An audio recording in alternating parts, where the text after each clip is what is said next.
Bahagya na raw gumaan ang daloy ng trapiko malapit sa nasirang tulay sa NLEX Marilao. Nagbukas kasi ng isa pang linya ang pamunuan ng expressway para sa mga northbound na motorista. At live mula sa NLEX Marilao, nasa frontline ng balitang yan, si Gerard de la Peña. Gerard, nako, Friday traffic pa naman. Kamusta ang sitwasyon ngayon dyan?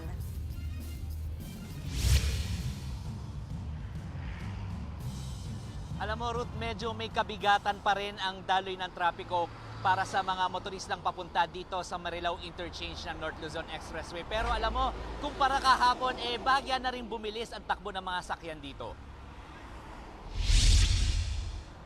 Sa pagtataya ng NLEX Management, nasa 10 hanggang 20 kph na ang takbo ng mga sakyang papunta sa Marilao. Simula kasi kahapon, isang karagdagang lane ang binuksan sa ilalim ng Marilao Interchange Bridge. Kaya 3 linya na ang pwedeng daanan ng mga northbound na motorista. Sa isang lane na hindi nagagamit, nakalagay ang bakal na suporta sa nasirang girder o horizontal beam ng tulay.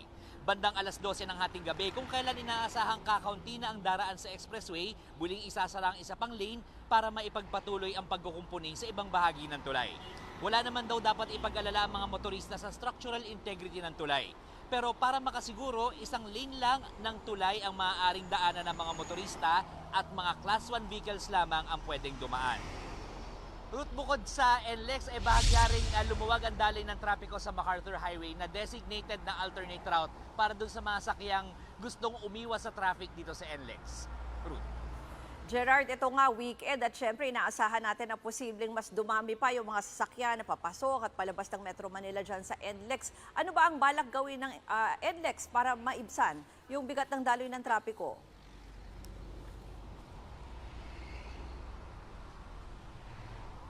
Tama yan, Ruth, dahil tuwing Biyernes nga inaasahan lagi ng NLEX Management na tataas ang volume ng mga sakyan dahil maraming mga motorista yung gustong magpalipas ng weekend sa mga probinsya sa Northern at Central Luzon.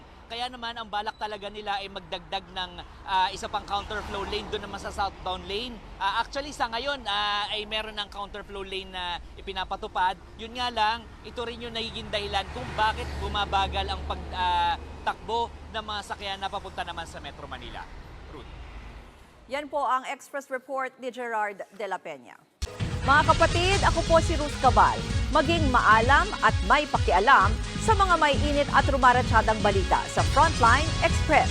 Para maging updated sa balitaan, mag-subscribe lang sa social media pages ng News 5.